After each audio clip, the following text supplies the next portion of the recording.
What if I told you the guy who once made a living mocking boxers is now positioning himself as a potential threat to the UFC?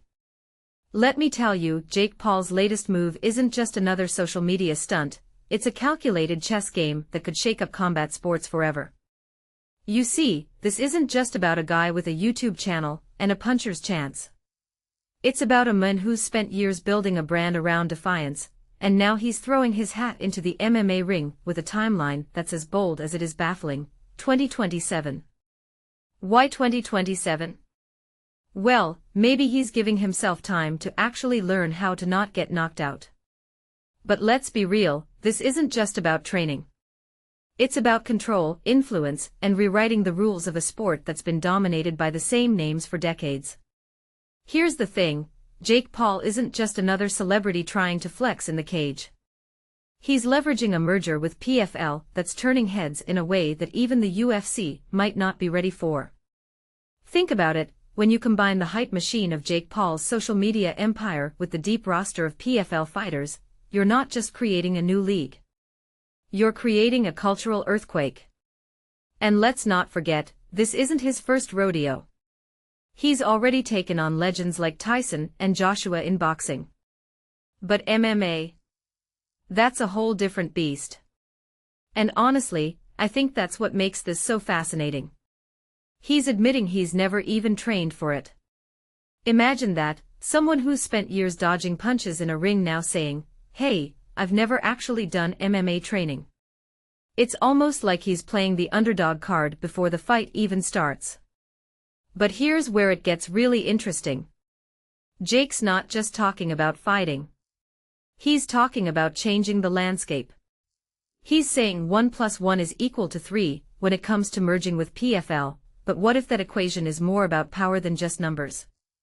The UFC has built its empire on exclusivity, on being the only game in town.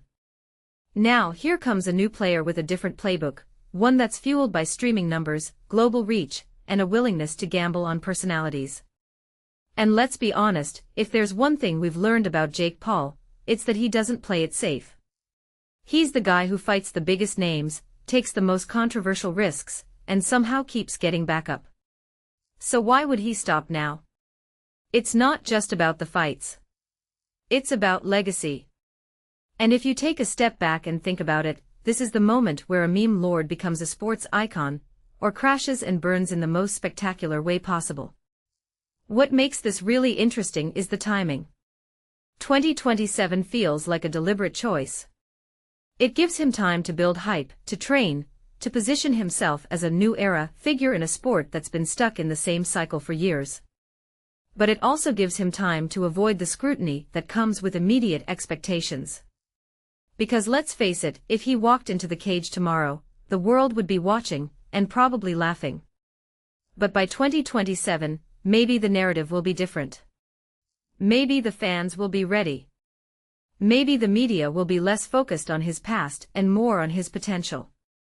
And honestly, I think that's the genius of it. He's not just fighting for a title.